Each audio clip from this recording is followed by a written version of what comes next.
BIGFOOT is a monster truck. BIGFOOT is a pickup truck. It started as a pickup truck that I bought brand new from a Ford dealership here in St. Louis, and I went 10 miles from the dealership to my house and changed the tires and wheels.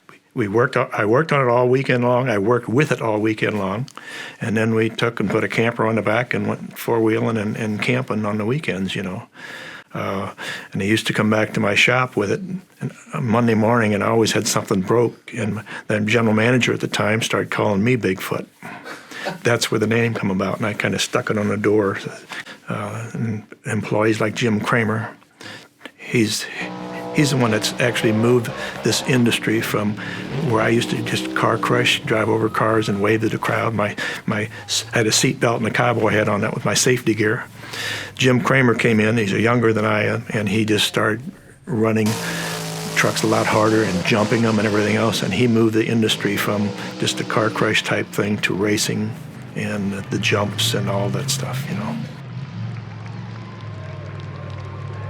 It surprises me how these trucks hold together. When I first started driving many years ago, we had springs on trucks, and we built trucks, and they would literally fall apart 2 or 3 car hits. You're always working on the trucks.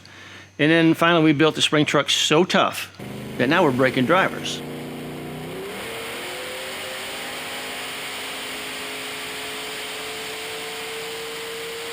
I mean, literally the truck would come down with such force and the driver couldn't take it. Whiplash and back trouble and all that stuff. So Bob Chandler says, we got to quit hurting drivers. We can fix a truck in a week. We can't fix a driver. It takes 3 months to fix a driver. We can't do this. Plus, we don't want to hurt him. And these trucks have to run, 11 months out of the year. We have a very full schedule. So he designed a tubular chassis, and we took a shock that was being used in off-road and scaled it way up for our needs, gas pressurized shock. And we came out with BIGFOOT 8 in 1988.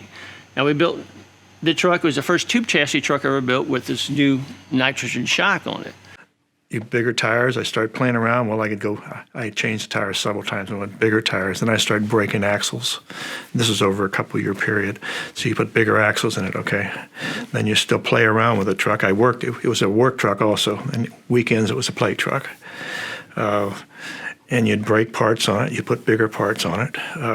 After a while, you need a bigger engine, so I put a bigger engine on the truck. And then you get kind of, the way I get the word's cocky, but you get kind of brazen with it, and you start breaking things again, so then you put bigger axles in it, and then when you get bigger axles, you get bigger tires on. It was a vicious cycle for about 3 years. And in a spring truck, we jumped 65 feet, would almost kill the driver when he hit. And you're going full speed as fast as you can, third gear, and you hit these cars, you jump 65 feet, and you come down, and you hit so hard, we lose the driver. Basically, he gets whiplash so hard. Actually, when I started driving, it was quite a few years ago, and we were still running the old leaf spring trucks.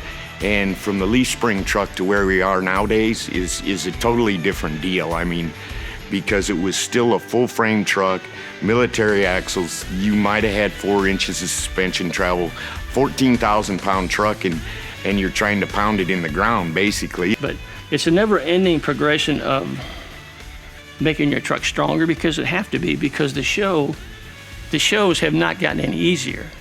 Yeah, we've gone through, I consider it 3 stages of monster trucks. The original one was a stock pickup truck with bigger tires on it, probably 48-inch tall tires on it.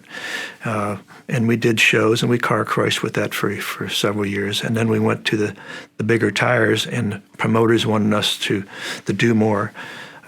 So we went to a heavier frame, heavier axles, and then race that way. And then they wanted us to race side by side with these trucks.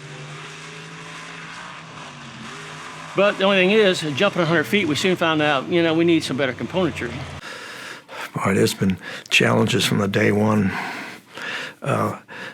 Mechanical challenges on the trucks, for instance. We keep finding weak links. They keep doing more and more with these trucks.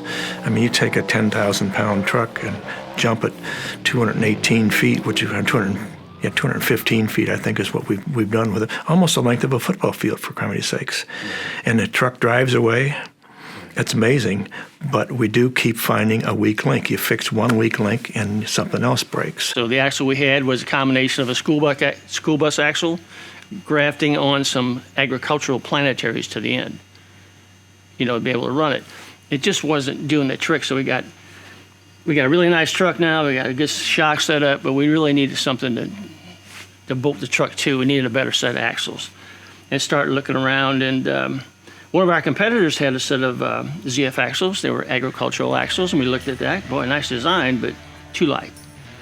The only other thing out there on the market, what everybody else was doing, is they're taking for instance, a case tractor, pulling it apart, cutting the ends of it, and putting some planetaries off of something else on it. So it was pieced, used equipment.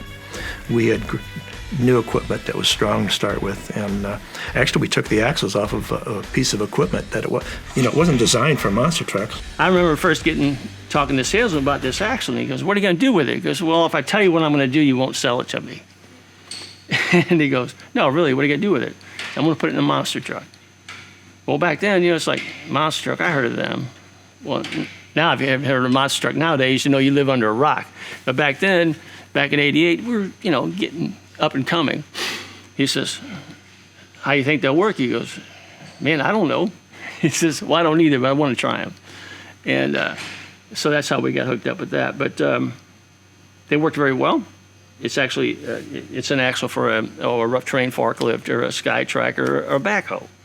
I figure, just looking at the numbers and stuff on the axle, that's a heck of a lot stronger than the axle we had. So we figured we'd try it. But we're so far out of the realm of what this axle was designed for. I mean, I'm sure there's not a ZF engineer sitting back there going, "Wait, this will take this much load." I don't think they ever thought about jumping, 40 feet high, 70 miles an hour, hitting the ground with 11,000 pounds at that speed.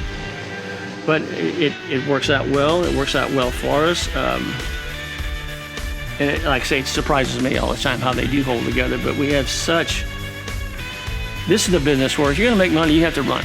You have to run every weekend, and you have to have your people out there. You can't spend all your time working on your truck. So you have to build that truck as durable as you can so it can last these shows. In the end, you end up making a profit.